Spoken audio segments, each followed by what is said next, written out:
여러분, 잠깐만요. 지금 이 영상을 끄시면 안 됩니다. 한국이 제2의 IMF 위기를 겪을 뻔했다는 사실 아십니까? 그것도 우리의 동맹국인 미국과 일본이 뒤에서 짜고 한국에서만 490조 원을 뜯어내려 했습니다. 여러분, 490조요. 490조. 국타 예산의 거의 절반에 가까운 돈입니다. 더 충격적인 것은 이 사실이 순전히 우연히 밝혀졌다는 겁니다. 일본 정부 고위 강요가 실수로 폭로해버린 거예요. 영상 끝까지 보시면 소름 돋으실 겁니다. 자, 일단 숨 한번 고르시고요. 이 이야기는 10월 4일, 그러니까 바로 어제 터진 특종입니다. 며칠 전까지만 해도 언론에선 이렇게 보도했습니다. 일본, 미국의 767조 원 투자 합의, 한국 정부 협상 지연으로 비판받아. 여러분도 이런 기사 보셨죠? 일본은 척척 합의하는데 한국만 뭐하냐, 무능하다, 이런 댓글들 달렸었잖아요. 그런데 말입니다. 미국 상무장관 러트닉이 기자회견을 엽니다.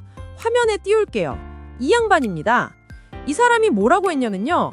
일본이 5,500억 달러, 우리 돈으로 767조 원을 미국 제조업에 투자하기로 했습니다. 와, 엄청나죠? 그것도 투자 조건을 보니까 솔직히 일본이 완전히 호구 잡혔다 싶었습니다.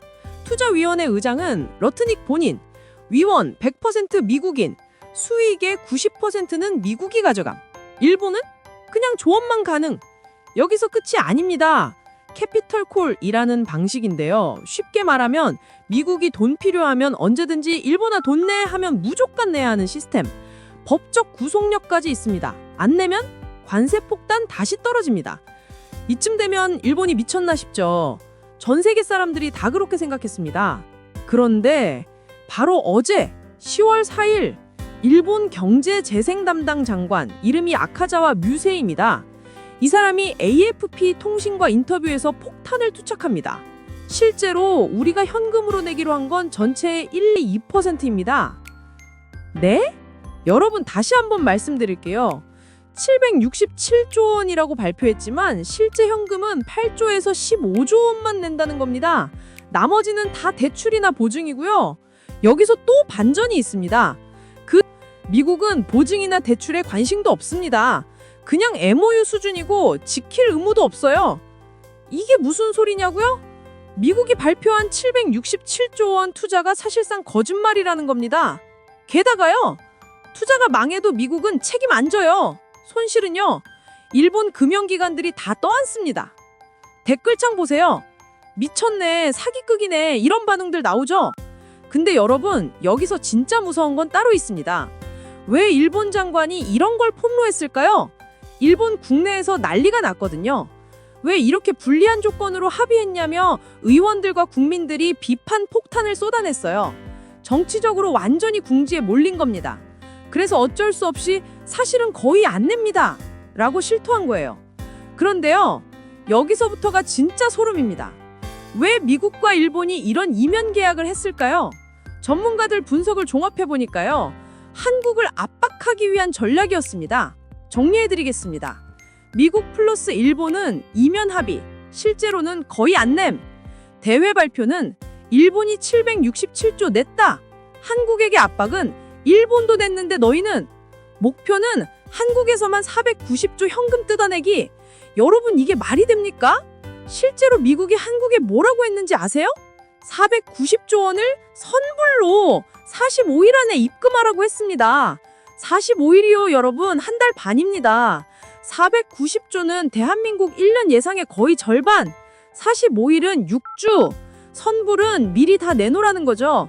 이게 뭐냐면요, 제2의 IMF로 한국을 몰아넣으려는 시도나 다름없습니다. 1997년 IMF 위기 기억나시죠? 그때 우리 부모님 세대가 금어오기 운동하고 실업자 거리에 넘쳐나고 그걸 다시 만들려고 했다는 겁니다. 더 화나는 건요, 유럽은 미국과 관세 협상에서 현금 한 푼도 안 냈어요. 한국만요, 오직 한국에서만 490조를 뜯어내려 했습니다. 댓글로 여러분 생각 남겨주세요. 이게 동맹국 맞나요? 미국은 우리를 혈맹이라고 부르지 않습니까? 6.25 전쟁 때 함께 싸웠고 지금도 주한미군 있고 한미동맹 70년이 넘었는데 동맹국을 이렇게 배신합니까? 자동차 관세도 그래요. 일본 15%, 한국 25%. 왜 한국만 10%포인트 더 높죠? 일본은 봐주고 한국은 때리는 겁니다. 이유가 뭘까요? 간단합니다. 한국이 만만해 보였던 거예요. 일본은 미국과 짜고 한국만 호구 만들려고 했던 겁니다. 그런데 우리 정부가 어떻게 했는지 아십니까? 단호하게 거부했습니다. 한국을 함부로 대하려다가 오히려 당신들이 다칠 것이다. 이렇게 통보했어요. 와, 이거 진짜 통쾌하지 않습니까? 실제로 한국이 미국에 얼마나 기여하고 있는지 아세요? 삼성, LG, SK, 현대차 등이 미국에 건설한 공장 22개, 투자 금액 수십조 원, 창출한 일자리 수만 개. 우리가 미국 경제를 실질적으로 살리고 있는데 고마워하긴커녕 현금 강탈을 시도한 겁니다. 전문가들이 뭐라고 하냐면요. 한국이 미국에 제출한 협상안을 더 수정해야 한다. 현재 안에는 490조의 5%인 24조 원을 현금으로 투자 가능하다고 되어 있는데 이것도 일본처럼 2% 미만인 10조 원 이하로 낮춰야 한다는 겁니다. 나머지는요. 대출 보정으로 처리, MOU로 끝내기, 일본이랑 똑같은 조건 하면 됩니다. 여러분, 벌써 기업들이 움직이기 시작했어요. 국내 최대 배터리 전해액 업체 엔캠. 이 회사가 미국 테네시주에 2천억 원 넘게 투자하기로 했던 공장 있죠? 투자 완전 백지화했습니다. 표면적 이유는 시장 상황 변화라고 했지만 진짜 이유는 뭐겠습니까? 미국 정부를 못 믿겠다는 거죠. 테네시주는 200개 일자리 기대했는데 물 건너갔어요. 그리고 이게 시작입니다. 앞으로 한국 기업들 대미 투자 급감할 겁니다. 댓글 보세요. 미국 행정부가 앞장서서 거짓말하는데 누가 투자해? 정책이 하루아침에 바뀌는데 믿을 수가 없지. 적법한 비자 가진 한국인들 잡아가 가두는 나라에 뭘 믿고 투자함. 맞는 말입니다. 최근에 미국 이민청이 합법 비자 소지자들을 체포하고 구금한 사건 다들 아시죠? 신뢰가 바닥을 쳤습니다. 만약 일본 장관의 폭로가 없었다면 지금쯤 우리나라는 일본도 767조 냈는데 왜 한국은 못 내냐는 압박, 국제적 망신, 490조 헌납 압박, 제2의 IMF 위기, 이 모든 걸 겪고 있었을 겁니다. 그런데 우리 정부가 어떻게 했습니까? 성급히 서명 안함, 무리한 요구 단호히 거부, 철저한 검증, 위기 완벽히 모면 이게 진짜 신의 한 수입니다. 일본 언론들도 인정했어요. 아카자와 장관은 처음부터 한 번도 전액 현금이라고 말한 적 없었다. 트럼프와 러트닉이 계속 현금 선불이라고 강조해서 비판 여론이 높아졌다.